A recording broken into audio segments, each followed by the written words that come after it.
Hello everyone, my name's Gibbs and welcome back to the Football Podcast. I'm joined with Joe once again. How you doing? I'm good, how are you? I'm good. Well, we've got a lot of things to talk about today. A lot of things that's happened in the week and a lot of things building up to the summer, considering we are almost going into the season of summer. Should we get to the first topic, which is KSI versus Logan Paul, the boxing event? Joe, what is your opinions on the whole beef on this fight? To be honest, I'm just backing KSI on this fight because, let's be honest, Logan Paul's a bit of a scumbag, and we all think that. And the people that are Logan Paul fans, I'm not too sure what's wrong with you. Yeah. I was watching a video the other day, and it was basically him apologising for the whole video he made and everything. Oh yeah. And he's talking about how money isn't a big deal to him, and he made a video like a month later of him just showing off all his money and what stuff he buys and stuff. So, he contradicts himself and he's a bit of a dick. There was a Teens React video that came up, and one of them said that I think Logan Paul's a motivational speaker.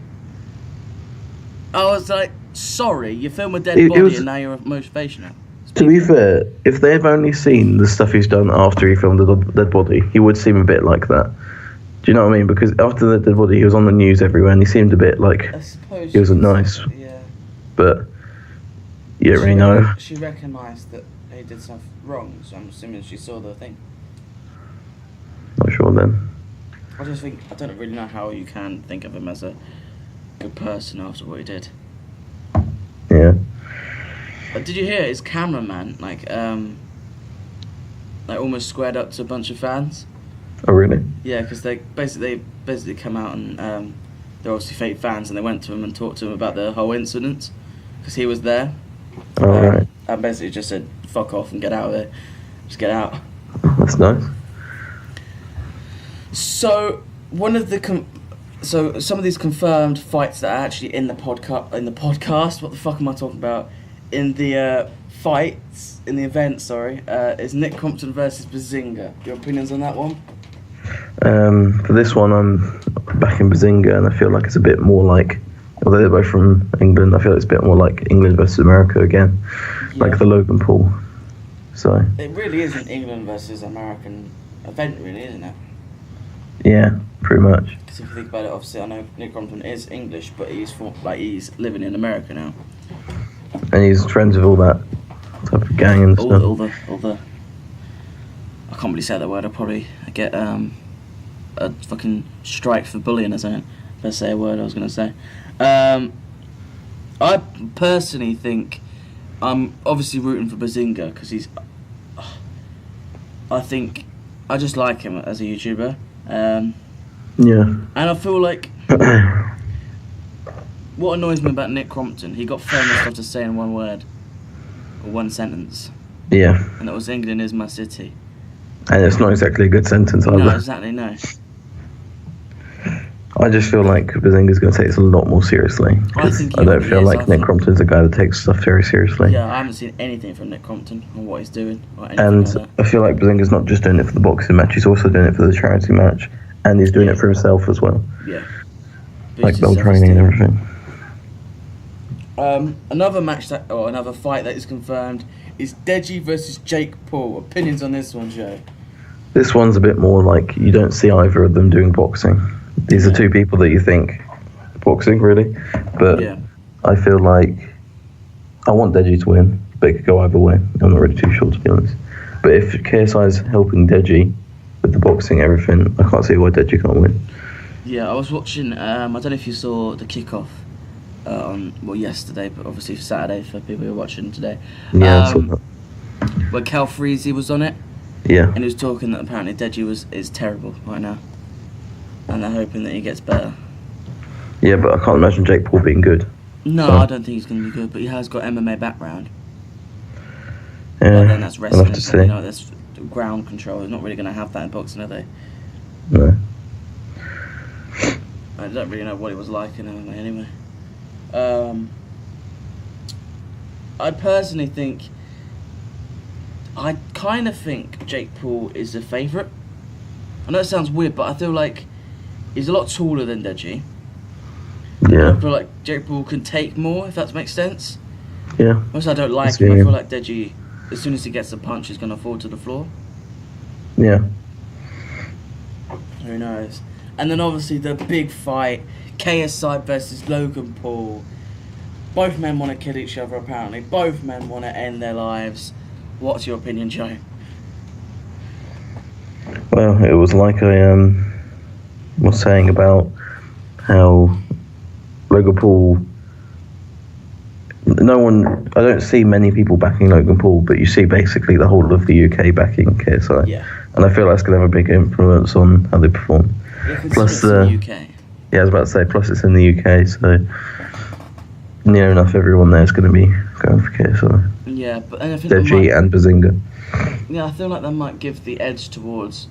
Obviously, we'll give the edge towards KSI, but I feel like it will give Logan Paul something that he wants to be like the villain of the event. Wants to put everyone's dreams. Well, Logan already isn't it? The event hasn't even started, so. Yeah, true point. He has been quite a villain in 2018. I just feel like obviously KSI is definitely the favourite in my opinion. I feel like what Logan Paul needs to do with KSI is he needs to just. Well, I don't really know what I'm talking about because it's boxing and I'm not really a boxing type of person, but Logan Paul just needs to not get hit by anything because if KSI gets like a strong hit on what you're trying to say is although I feel like Logan Paul has a bigger frame than KSI, so he has a bigger reach. Yeah. Which is a trouble for KSI. It is a trouble for KSI, but obviously it was I feel like KSI had a bigger reach than Joe. Yeah. Yeah, true, but I feel like if he gets a solid uppercut on Logan Paul's chin, it's going to do the same sort of damage it did to Joe. Yeah, definitely. Because you saw when KSI hit the uppercut on Joe, it changed him. Yeah, and like we were saying, the crowd will get in his head as well. Yeah, for sure. So. Yeah. So, events. So, we're going to go for predictions. So, I'm going to say Bazinga's going to beat Nick Crompton. I'm going to agree with that. Deji versus Jake Paul. I'm going to go Jake Paul wins. I think realistically Jake Paul wins, but I want Deji to win. Yeah. And KSI versus Logan Paul, which I think is definitely the hardest fight to predict, considering KSI has obviously had experience with what. Did you see him take down that guy in America though? Yeah. It doesn't seem like it's just boxing. He can actually do. Yeah.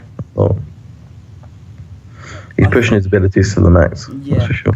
I think though, I predict KSI is going to get the victory. Yeah. It's difficult one to predict that one though. Yeah. Now we're going to move on to some actual football because I know we've been talking about this, but it's a big thing that's happening in the summer, so I thought we'd give it a little talk. Shall we talk about the Champions League draw and Liverpool's chances of the Champions League? So, Liverpool versus Roma, Joe. Opinions? I think Liverpool got lucky in the fact that they're being given Roma. They basically, if they play against the same as they played against Man City, they've basically been given a free run to the final. Yeah. Just now, so I can't see why Liverpool can't make it to the final. Yeah. And to be honest, I don't see why they can't challenge the finalists either. Whether it's Bayern or Real Madrid, I don't see why they can't. When Real Madrid faced Juventus, it showed that they actually aren't that good defensively. It's because they tried to be too defensive. It was a bit like the same with Barcelona. They put on right back at right mid and a right back at right back. Yeah. So they put two right backs on, and I think they did the same with left backs. And they just sat back the entire game and let them score and stuff and didn't have any attack. Yeah, see, that's not what's going to happen with us. We're going to go full out attack on both ends. Yeah, because no offence to Liverpool, but attack is your strongest attribute. And if you sit back defensively, I don't feel like you do particularly well. It depends on how we perform, because the team you're playing against. Lovren is actually out at the moment now. Right. I don't know how long for, because he got an injury against Bournemouth. And Matip's out as well. So literally, we've got Klavan and Van Dijk, which slightly worries me. putting up to this game because at least you still got Van Dijk. Exactly, but Klavan hasn't had much football played this season. Yeah, he's been playing left back. Good. Yeah, I just don't think he's that a Liverpool quality centre back. Well, hopefully, he's not like Sammy Pierre or Jamie Carragher or Yeah, fingers crossed he should be back. So. Yeah. Obviously, I do think Liverpool can go into the final, but we've all seen it before. The draw was actually fixed because the tickets were all going out before the draw was actually announced. Oh, really? Opinions on that? Are you surprised?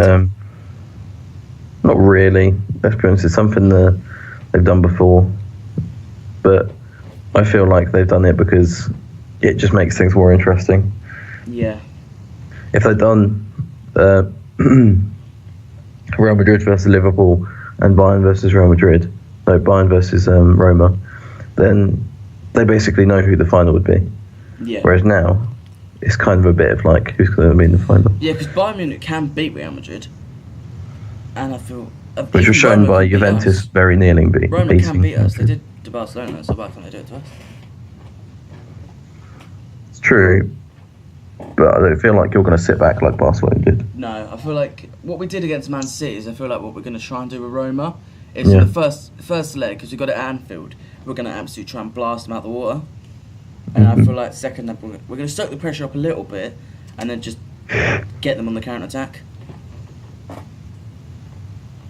I don't feel like we're going to sit properly deep. Because I feel like when we attack with the counter, we'll have loads of people going up with the ball. Where I feel like if Barcelona did that, they'll have like 2 players going up. Yeah. The thing was, did you watch the Barcelona game? I didn't watch it, but obviously. Well, that's the thing. Messi was like, towards the end of the game, he could have stopped some of the stuff that was going on, but he was just walking around the pitch. Yes, I think that's... And it's a bit like, you can't walk around the pitch. That's not how it works. It's like they didn't want to get into the Champions League, do you know what I mean? Yeah. Buffon getting sent off showed his passion for wanting to get to the Premier League. Yeah. Not Premier League, Champions League. I feel like we've got a topic coming up later on who's better, Ronaldo and Messi. And you could see in that Real Madrid Juventus game, when a defender had the ball, Ronaldo was pressing them. Yeah. And it was actually like sort of giving a shit, which you wouldn't actually think would be you'd think it'd be the opposite round, wouldn't you, really?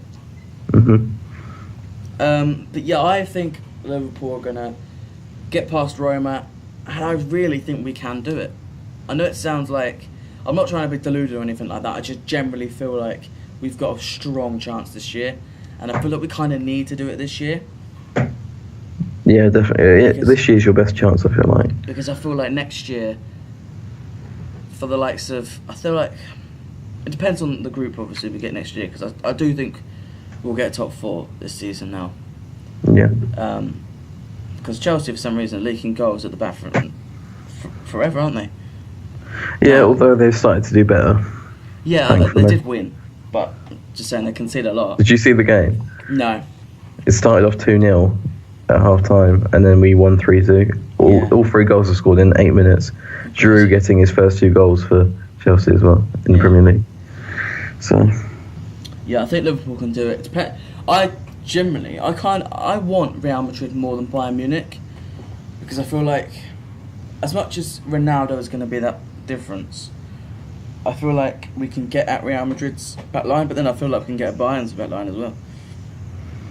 Well, they haven't got the Bayern centre backs, and they haven't got the strongest. Well, Kimmich is actually not bad. So, to be honest, Bayern are just an all-round strong team, whereas Real Madrid are like strong in different places. Yeah, I feel like you could see without Ramos, there was no leadership to that back line, and then everyone was just confused on what they were doing. Yeah. So now we're going to go on to next season's top 4 prediction. Now I know we're going a bit ahead of ourselves, but we're going to go from 4th to 1st. Now, Joe, I'm going to let you think about your top 4 while I tell mine.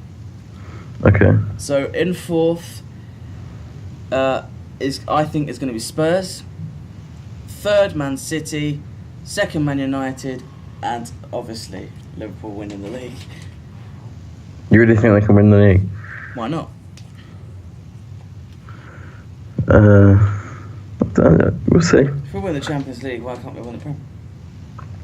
Yeah, but you could say the same about half the teams that win things. Do you know what I mean? Yeah. Why Man City are going to win the Premier League? Why can't they win the Champions League? You could say the same thing, you know? Yeah, good point. Yeah, I get that. It's not being deluded. I just feel like you really want them to. Yes, but since Van Dijk came in, we looked a lot more comfortable at the back. Like, honestly, in my opinion, every single time a team attacks, I just feel like, oh, right, well, Van Dijk will clear it. It'll be fine. That's the sort of confidence that Van Dijk's given me. And I feel like if he can give that, considering Naby Keita is coming in the summer anyway, and that's going to build up our midfield. And apparently Chan has actually bought a house in Liverpool, so he might be staying. Right. And I feel like we're going to have like a really good squad, and I just feel like if we can keep Salah... Yeah, I can't see him leaving. He won't leave. I feel like his heart is more in it than Coutinho's was. Yeah, definitely. Yeah, let me know. What is yours, Jay? So, I think Chelsea can get fourth next season. Actually, that depends on the manager, who we have, who we don't have, all that sort of stuff. But best case scenario, fourth, I think, for Chelsea. Okay. I feel like Spurs have been doing really well, but I feel like they're going to go fifth. I don't know why, but yeah, you never know. Well, if Real Madrid get Kane for 200 mil, which is what they're talking about, Tottenham will go straight down to fifth, I feel like. Yeah. But third, Man City. First, Man United. Second, Liverpool. I feel like. Okay. Now, I wanted to tell you why I think Man City are going to go third. Now, I feel like we've seen the last, few weeks now that Man City have won this. Yeah. We've just no one really exploited it earlier in the season. And now people are actually finding out how you can get at Man City. And if Man City are gonna continue the way they're playing, like the way they're playing with the ball, and trying to pass around the press, I feel like people are gonna be able to play against them more now, and I just feel like that could really cost Man City next season. Yeah, that's definitely that will definitely cost them. I feel like obviously you could say Liverpool, Man United, different positions from me, but I can see Man United actually winning the league, because if they just get a few more goals in them, then they can do it, I think. Which is obviously annoying for us. But I still think Liverpool can actually do it. Like being a Liverpool fan or not, I generally feel like we can do it, as long as we keep our concentration at the back and obviously keep our attacking flowing football coming. Yeah, definitely. So, here comes a controversial topic. Ronaldo versus Messi. Who is better? My personal opinion is Ronaldo. And can you tell me why that is? Because although recently, like last year, he had a bad patch. Yeah. I just think he has a better skill set in general. And although I think Ronaldo's older than Messi, isn't he? And to say that Ronaldo is better than Messi and be older just shows a lot. Yeah. And even to say they're on the same page and be older shows a lot, to be honest. So. Yeah. Because if they're at the same age back when Ronaldo was that old, I mean, I think that's like a couple of years ago. I think it's like 32 now or something. And Messi's 30, but back then I would have said he's a better player, and now I still think he's a better player. So. Yeah, I also agree with you, and the reason I say that is I feel like Ronaldo's got more goals in big games and have pulled Real Madrid out of stages.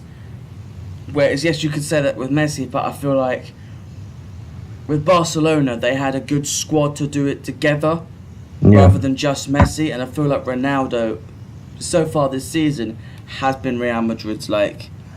lifeline. Yeah, exactly. Whereas especially in the Champions League. Messi's worked in a team of people that all do well. Yeah, for example, like Iniesta, Xavi, Suarez. I mean, even Coutinho now. Like, there's players in that squad that will do well. Whereas Ronaldo should basically carried Real Madrid. Yeah. Considering Bale's been injured and Benzema's been nowhere near the form he used to be in. Yeah. I just feel like Ronaldo does carry Real Madrid a little bit, and I feel that's why Ronaldo edges it a bit more for me. I feel like Messi's an incredible player, don't get me wrong, but I just feel like Ronaldo's that edge better. Yeah, I can see that. Now,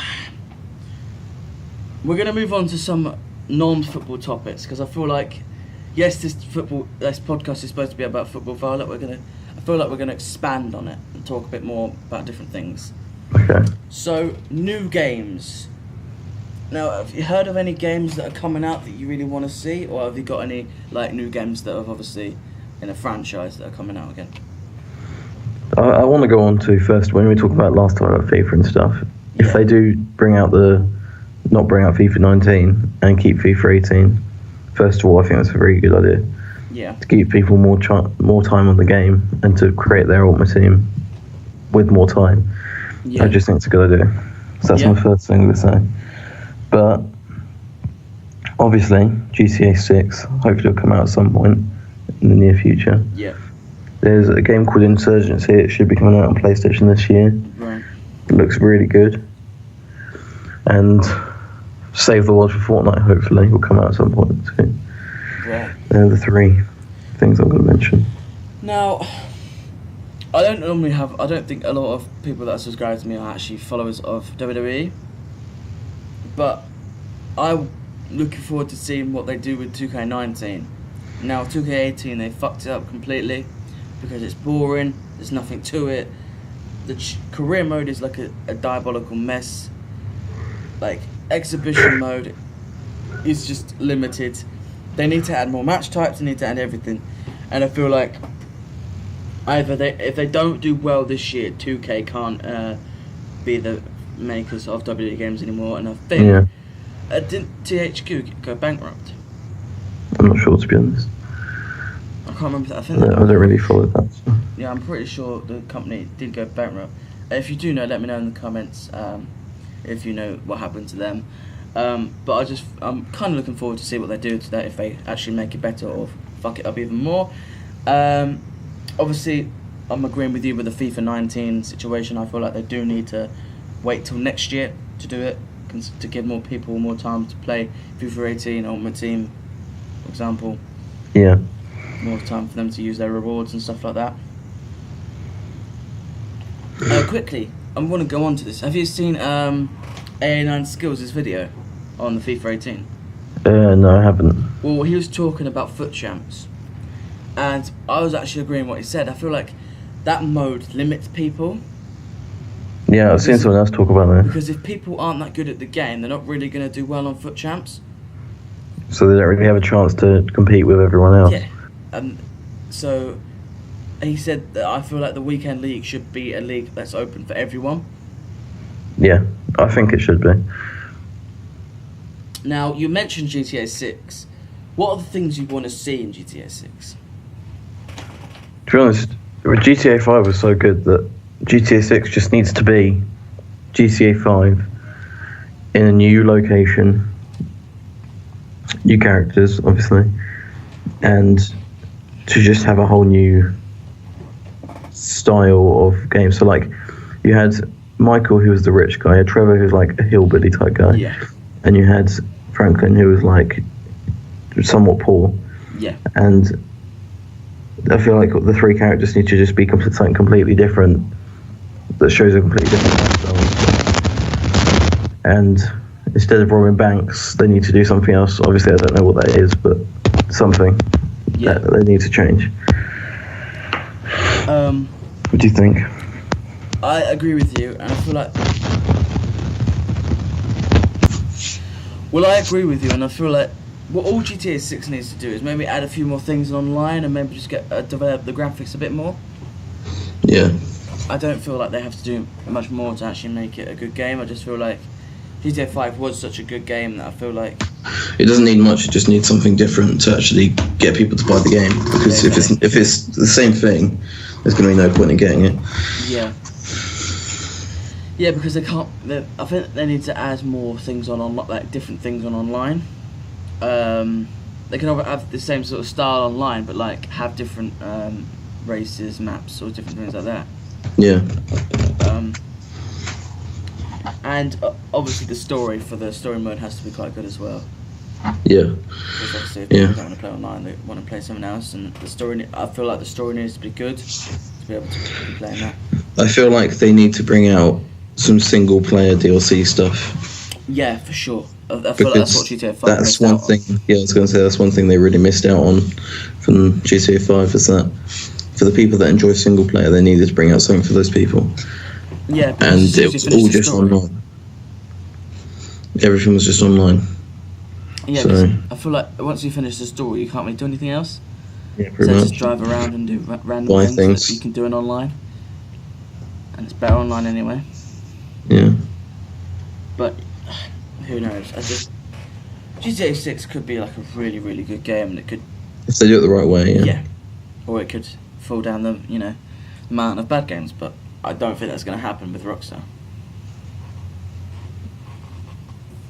So, we're going to go on to one of the last topics, if not the last topic of the podcast, which is good YouTubers. Now, we're going to talk about actual YouTubers that I like and Joe likes, and actually what I think it takes to be a good YouTuber. Now, who are some of your favourite YouTubers, Joe? Lately, I mean, a lot of Tree Geordie. Yeah. He's just up there, my favourite YouTubers, but my favourite of all time is TGF. Yep, I know that. I quite like them too. I don't think for people that watch TGF, I don't think I need to explain. They're just mental. The best. There's no one on YouTube that does what they do. Yeah. And I think that's what appeals to me so much, and it's a bit the same with Tree Geordie. Yeah, I feel when like when the podcast came out, that was TGF and Tree Geordie. I was like, this is going to be something amazing. It was. Great. It was, yeah. I do like TGF as well. And I feel like the content they do is just something that's so different on YouTube that you're like, oh, I'm so intrigued. I need to see what they're doing. Yeah. Like they come up with different ideas. I don't know how they do it, and I don't know how they actually pay for the amount of things they have to use in the videos. A lot of it's the money YouTube give, and they do sell the hoodies as well. Yeah. And it's not bad clothing either, to be fair. It's quite a good hoodie actually. It looks quite good. I might try and get it. In the Have you seen the electric blue one? Yeah. Looks quite nice. Yeah, TGF's a good one because they put so much passion into their channel. Yeah, and their own channels too. Yeah, exactly. Like they don't just have their combined channel; they have like their own channels as well. Yeah, which I like. Shows that. And I feel like the good thing about Jay and Ramel is that they have such a good relationship that if they make a video on their own channel that they think is really good, they'll put it onto the main channel instead of putting it onto their own channel. Yeah. Because they know that it'll do well on the main channel. Yeah. So they have that kind of trusting relationship between them. Yeah. It's good. And I feel like the channels are a good idea because you have obviously the craziness and the mentalness in the TGF videos, and then you have the calm Jane and Ramel that you have on the personal channels. Yeah. And they can do some fun vlogs and stuff like that. Some of my favourite YouTubers are, obviously he's not as good as he used to be, but I still like him, KSI. Yeah. And I feel like this year he's actually going mental on the uploads now for his upload schedule. The thing is, he doesn't have to do much to go mental on his uploads. True. Because he didn't upload for a very long time. No, and he gets so many views on just a video. Yeah. It's unreal. I like him, obviously. I like... there's a YouTuber called Daz Games. I don't know if you've seen him or not. No, I haven't. But he's played a couple of horror games before, and he's basically a gaming YouTuber. And he's so funny. Like, he's literally so funny. That's how I kind of got inspiration to playing horror games for this channel. Yeah. From him. Another one is obviously a classic in PewDiePie. I feel like he always is funny. I feel like his stuff is a bit from what it used to be. I used to watch him, but I don't watch him anymore purely because he's not what he used to be, and he's still good to some people, but for me, it wasn't what I wanted to watch. I suppose you could say he's gone a bit stale, doing the same things now, but obviously, I think everyone prefers it when he was doing the horror games and stuff like that. Yeah. And obviously the friends with PewDiePie stuff. Yeah. Pretty much another one that I like is Vanos Gaming. Yeah, he's very good. I haven't watched him in a while, but he is good. And the whole crew, I like the whole crew as well. I sometimes watch Delirious. And Nobler. Mental. I think Nobler's quite good as well, actually. I like Mini Lad as well. Now, what do you think it takes to be a good YouTuber, Joe? Dedication's number one. Yeah. You don't need all the equipment that everyone has. No. But dedication is probably the biggest part, because if you do a bit of YouTube and then step away and then come back later and be like, oh, I'm going to do YouTube again, it doesn't work. No. You need to be on it 24/7 to actually get somewhere. What do you think? I agree. I think you need 100% effort in it. You need dedication to it. You need a very good upload schedule. I think also you need some creativity in the video. Yeah, I was about to say you have to make your own content that you want to make, not just making it because you know it'll do well. You need that that breakout video that stands out to people. Yeah. You can either show your personality or the sort of things you're going to do on that channel, and I feel like it all depends on you. Like, if you've got a good personality, you're more likely to become a very good YouTuber or a very popular YouTuber. Definitely. To someone that just sits there and doesn't really do anything. I feel like you need a bit like Miniminter, because he puts so much effort into his videos, and you can see that with his editing. And I feel like there's so many YouTubers that don't do that, that are annoyingly popular. Yeah. I think there's YouTubers that once they hit that magic milestone, they're like, right, I'll sit back now, I've got my money, I've got my fans, that's it. Which is what I feel like KSI was going to do, and that would have kind of annoyed me, but he's come back, so. Yeah, I guess from that little break he had. But obviously he came back, and he's actually uploading quite a few this year. And I think this boxing KSI is turning into what he used to be like. In my opinion, like, obviously, what people call him the old KSI. I feel like with the boxing, he's kind of like being a bit like that. I think being a good YouTuber, you need 100% effort, creativity, a personality, your own ideas, and just, something that gets people's attention without the clickbaitness, Because you don't want a video that's clickbait. You get loads of views, and then obviously you're going to get that dislikes, and no one's really going to want to subscribe anymore because they're just going to think, oh, well, the next video is going to be clickbait. Yeah, definitely. Well, I think that's going to come to the conclusion of the podcast today, Joe. Been a good one. Yeah. We talked a lot. We talked about, obviously, KSI fight, Ronaldo, Messi, and obviously who we think is going to get in the top 4 next season. Let me know in the comments down below what your opinions are on all this. Thanks so much for watching. Thank you for joining me, Joe. No problem. Like the video, comment down below what was your favourite part, and subscribe for more. And until then, bye-bye.